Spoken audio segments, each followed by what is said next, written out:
வணக்கம் அன்பு மக்களே.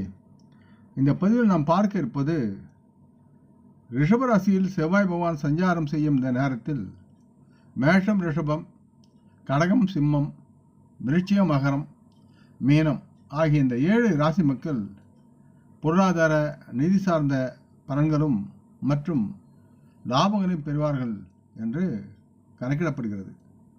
இந்த பதிவை பார்க்கும் கேட்கும் அன்பர்கள் யாவரும் லைக் செய்து சப்ஸ்கிரைப் செய்து பகிர்வது நல்லது. செவ்வாயின் ராசி மற்றும் அனைத்து ராசி மக்களுக்கும் பல்வேறு பாதிப்புகளை ஏற்படுத்துகிறது. இந்த காலகட்டத்தில் வலுவான நிதி மற்றும் லாபத்திற்கான வாய்ப்பும் இருக்கிறது. செவ்வாய் ரிஷபராசிக்குள் பயணத்தின் இருக்கும் இந்த சமயத்தில் சில ராசி மக்களின் நிதி நிலைமைகள் மிகவும் சாதகமாக இருக்கும். அவை மேற்கூறிய ராசிகளுடைய பலன்களை பற்றி பார்ப்போம்.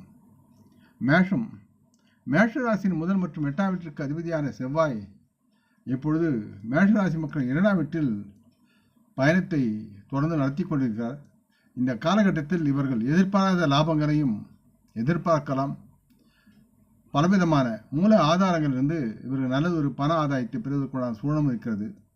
மற்றும் வேலையிலும் தொழிலும் வியாபாரத்திலும் நல்ல தொகையை சம்பாதிக்க இவர்களுக்கு நல்லதொரு ஊக்குவிப்பான பலன்களும் அது சார்ந்த வேலைகளும் கிடைக்கும். இதை தவிர இவர்கள் பணத்தின் தீவிர ஓட்டத்தை சேமித்து அனுபவிப்பார்கள் மற்றும் நிறைய பணத்தை இவர்களால் சேமிக்கவும் முடியும்.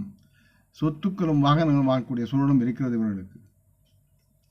ரிஷபராசிக்கு 7வது மற்றும் 12ஆம் வீட்டிற்கு அதிபதியான செவ்வாய் இந்த முறை ரிஷபராசி மக்களின் வீட்டில் அவர் பயணத்தில் இருக்கிறார். இதனால் ரிஷபராசி தொழிலதிபர் இந்த காலகட்டத்தில் லாபம் மற்றும் அது சார்ந்த பலன்களை பெறுவதற்குண்டான சூழல்கள் அவர் தருவார்.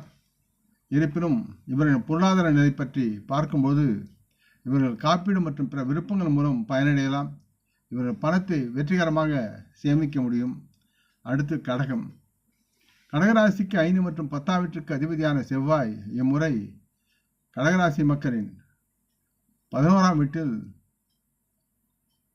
வெகுமதியாக சஞ்சரிக்கிறார். இவர்கள் தங்கள் காலத்தை இந்த நேரத்தில் நல்ல விதமாக பயன்படுத்தி நல்ல லாபத்தை ஈட்டலாம். பொருளாதாரத்தில் முன்னேறக்கூடிய சூழல் இருக்கிறது. வேலையில் இருப்பவர்களுக்கும் தொழிலதிபர்கள் மற்றும் வியாபாரிகளுக்கும் புதிய ஒப்பந்தங்களை பெறுவதற்குண்டான சூழல் இருக்கிறது. இதனால் இவர்கள் நல்ல பண ஆதாயத்தை பெற்று நலமாக வாழ்வார்கள். பணத்தை இவர்கள் எண்ணமிட்டபடி சேமிக்க முடியும். அடுத்து சிம்மராசிக்கு 4 மற்றும் 9ஆம் வீட்டிற்கு அதிபதியான செவ்வாய் சிம்மராசி மக்களின் 10வது வீட்டில் இவர் தற்சமயம் சஞ்சரிக்கிறார். இது இவருடைய கர்மஸ்தானமாக இருக்கிறது. இவர்கள் மிகுந்த அதிர்ஷ்டசாலிகளாக மற்றும் இவர்களின் வாழ்க்கையில் வசதிகள் மற்றும் வாய்ப்புகளை பெற்று நல்ல நலத்தை பெறுவார்கள் என்று நம்பலாம். பெரிய பொருளாதார நிதி ஆதாயத்திற்கான வாய்ப்புகள் இப்பொழுது பெருகி வரும். இவர்களை கவனமுடன் இருந்து அந்த பணத்தை சேமிப்பது இவர்கள் அக்கறை காட்ட வேண்டும். இல்லையென்றால் அது கடினமாக இருக்கும். அடுத்து விருச்சிக ராசிக்கு முதல் மற்றும் 6ஆம் வீட்டிற்கு அதிபதியான செவ்வாய் தற்சமயம் விருச்சிக ராசிக்கு 7வது வீட்டில் அவர் சஞ்சரிக்கிறார். அது களத்திர ஸ்தானமாக இருக்கிறது. இந்த காலகட்டத்தில் வேலை செய்யும் விருச்சிக ராசி மக்கள், வியாபாரிகள், வணிகர்கள், தொழிலதிபர்கள் சாதாரணமாக கவனமுடன் எச்சரிக்கையாக செயல்பட்டால் பெருத்த லாபத்தை ஈட்டக்கூடிய சூழல் இருக்கிறது. அதனால் இவருடைய வசதிகள் மற்றும் அது சார்ந்த வாய்ப்புகள் பெருகி குடும்பத்துடன் நலமாக வாழ்வார்கள். மகர ராசிக்கு 4 மற்றும் 11ஆம் வீட்டிற்கு அதிபதியான செவ்வாய் தற்சமயம் மகர ராசி மக்களின் 5ஆம் வீட்டில் சஞ்சரிக்கிறார். இது இவர்களின் பூர்வ புண்ணிய ஸ்தானமாக இருக்கிறது. ஆகவே இந்த இடத்தில் காதலர்கள் ஒற்றுமையாக வாழக்கூடிய சூழலும் அவர்களுக்கு தேவையான பொருளாதார நிதியும் தட்டு தடங்காமல் கிடைக்கும். மற்றும் பொருளாதார நிதி ஆதாயத்திற்கான வாய்ப்புகள் அதிகமாக இருக்கிறது.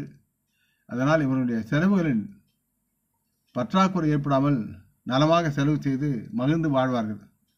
அடுத்து மீன ராசிக்கு 2வது மற்றும் 9ஆம் வீட்டிற்கு அதிபதியான செவ்வாய் தற்சமயம் இவரின் 3வது வீட்டில் அவர் பயணத்தில் இருக்கிறார்.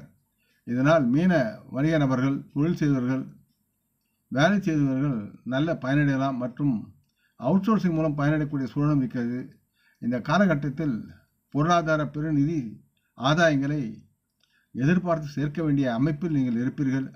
உங்களுடைய குடும்ப பாரம்பரிய தொடர்பான சொத்து பத்துக்களும் உங்களை வந்து சேர்வதற்கு உண்டான சூழல் இருக்கிறது. ஆகவே சற்று கவனமாக இருந்து யாவற்றையும் ஒழுங்குபடுத்தி சேர்க்க வேண்டியது உங்களுடைய கடமையாக இருக்கிறது.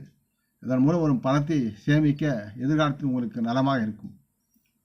இந்த பதிவை கேட்டு லைக் செய்து சப்ஸ்கிரைப் செய்து பகிரும் அன்புகள் யாவரும் வரமுடன் நலமாக தேக திடகாத்திராய ஆரோக்கியத்துடன் சகலவிதமான தனதானிய அவரான ஐஸ்வரனை பெற்று சர்வ காரிய ஜெயத்துடன் வாழ்வாங்க வாழ வேண்டும் என்று இறைவன் பாதம் பணிகிறேன்.